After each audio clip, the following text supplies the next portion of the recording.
สบายดีท่านผู้ชมกลับมาพบกับช่อง Talk the New แล้วหัวข้อที่เราอยากจะนำเสนอในวันนี้ก็ถือว่าเป็นหัวข้อที่น่าสนใจเนาะที่ว่าเพจหนังสือพิมพ์ลาวพัฒนาเขาจะได้เขียนเอาไว้ที่ว่าแขวงสวรรณเขตในปฏิบัติวินัยสมาชิกพรรคเกือบทั้งหมด70สหายและอายัดรถใหญ่10กว่าคันเนาะท่านผู้ชมอันนี้ก็ถือว่าเป็นข่าวที่น่าสนใจแต่สาเหตุที่ปฏิบัติวินัยอันนี้ยังบ่ฮู้ว่าเป็นเพราะสาเหตุอันใดจึงถูกปฏิบัติแล้วเป็นอย่าง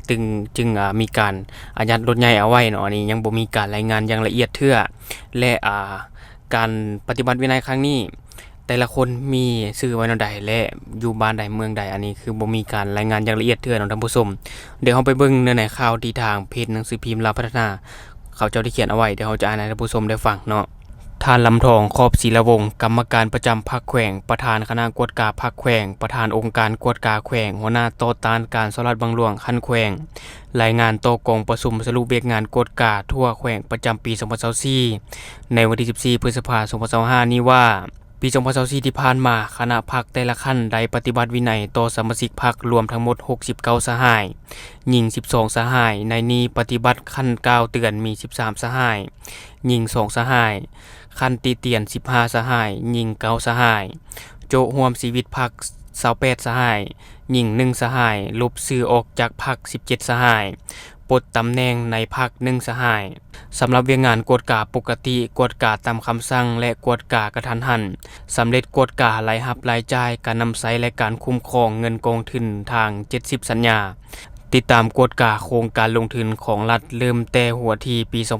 2023ตามแผนกาเกียม9โครงการกวดกาเอกสารโครงการแก้ไขฉุกเฉินจากภัยพิบัติธรรมชาติปี2012หาปี2021เพื่อเสนอสภาประชาชนแขวงรับเอาแผนการลงทุนของรัฐประจำปี2025ทั้งหมด42โครงการมูลค่า 78.39 ตื้อกีบท่านผู้ชมนอกจากนี้ยังได้ร่วมกับคณะกรรมการศูนย์กลางดำเนินการกวดกาเขตเศรษฐกิจพิเศษสวรรณเขตซึ่งสามารถกวดพบหลายปัญหาเสนอให้มีการปรับปรุงแก้ไข16ปัญหาและมอบเงินเข้างบประมาณรัฐมูลค่า3ตื้อกว่ากีบและการกวดกาการนำเข้าเสียภาษีรถแต่ละปี2019หาปี2023อายัดรถใหญ่13คันส่งคืนผู้ประกอบการ9คัน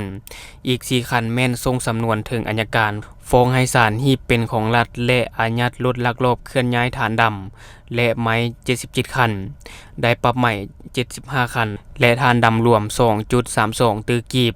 ส่วนอีก2คันแม่นสืบต่อดำเนินการแก้ไขตามระเบียบการติดตามกวดกาบรรดาโครงการลงทุนของรัฐเริ่มแต่หัวทีประจำปี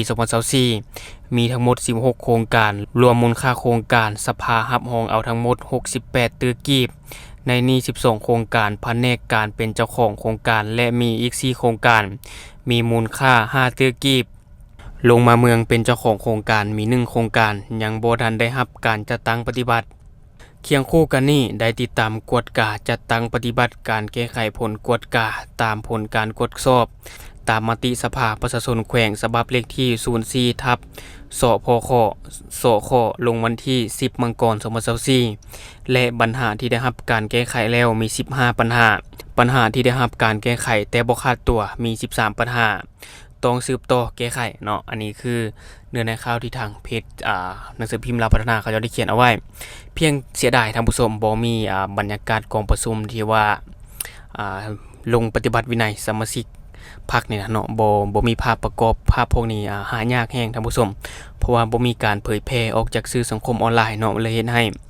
การหาภาพพวกนี้มันหายากเลยต้องใช้ภาพ AI มาเป็นภาพประกอบแทนท่านผู้ชมเพราะว่าภาพอันนี้มันหายากแต่ว่าเนื้อในข่าวเชื่อถือได้เพราะว่าเนื้อในข่าวมาจากเพจของทางการลาวเนาะก็คือหนังสือพิมพ์ลาวพัฒนาก็ถือว่าเป็นเรื่องที่ดีเนาะสำหรับสปป.ลาวที่ว่ามีการกำจัดหรือว่าการต่อต้านการสลัดบังหลวงเนาะอันนี้ถือว่าเป็นเรื่องที่ดีทางช่องกระสมเซยเนาะที่ว่ามีการปฏิบัติอย่างเข้มงวดอีกอย่างมันเป็นเรื่องที่ดีหลายเนาะเพราะว่าถ้าว่าเฮานี่นะจัดการปัญหาคอร์รัปชันหรือว่าปัญหาต้านการทุจริตการสลัดบังหลวงนี่มันยิ่งจะเป็นผลดีต่อกับประเทศชาติเนาะ1ก็คือจะช่วยลดพรการหัวไหลของงบประมาณเนาะ2ก็คือเฮ็ดให้เศรษฐกิจเติบโตไวเนาะมีความเสถียรภาพอีกอย่างกับประชาชนเชื่อถือได้อันนี้ก็เป็นเรื่องที่ดีมันบ่ท่านผู้ชมก็ถือว่าพัฒนามาเรื่อยๆก็ติดตามข่าวไปนำกันว่าในอนาคตจะเป็นอะไรเนาะท่านผู้ชมเนาะและในมื้อนี้ก็คือข้อมูลเล็กๆน้อยๆที่เอาเก็บมาฝากท่านผู้ชมเพียงจะเอามาบอกให้ท่านผู้ชมแถมฮู้ซื่อๆว่ามีการลงวินัยสมาชิกพรรคจำนวน69สหายท่านผู้ชมและอายัด รถ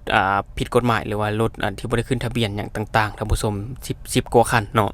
อันนี้ก็ถือว่าเป็นเรื่องที่ดีส่วนหลายก็จะเป็นรถลักลอบที่ว่าบ่ได้ขึ้นทะเบียนหยังต่างๆอันที่บอกเนาะแต่เฮาก็บ่มีข้อมูลละเอียดเพราะว่าที่เขาเขียนมาข้อมูลก็ยังบ่ละเอียดเทื่อเนาะและทั้งหมดก็คือสิ่งที่เราอยากจะนำเสนอในมื้อนี้สำหรับท่านผู้ชมคนใดที่เบิ่งคลิปของเราแล้วรู้สึกว่าคลิปของเรามีสาระหรือว่ามีประโยชน์ก็อย่าลืมกดติดตามช่องเพื่อเป็นกำลังใจให้เราได้ผลิตคลิปดีๆแบบนี้ออกมาเรื่อยๆหรือสำหรับท่านผู้ชมคนใดมีความคิดความเห็นอยากตำหนิติเตียนก็สามารถฝากไว้ได้ใต้คอมเมนต์ของเราแล้วเราจะเข้าไปอ่านแล้วก็ตอบแลกเปลี่ยนประสบการณ์นํกันอย่าลืมสนับสนุนกันโดยการกดติดตามช่องขอขอบใจ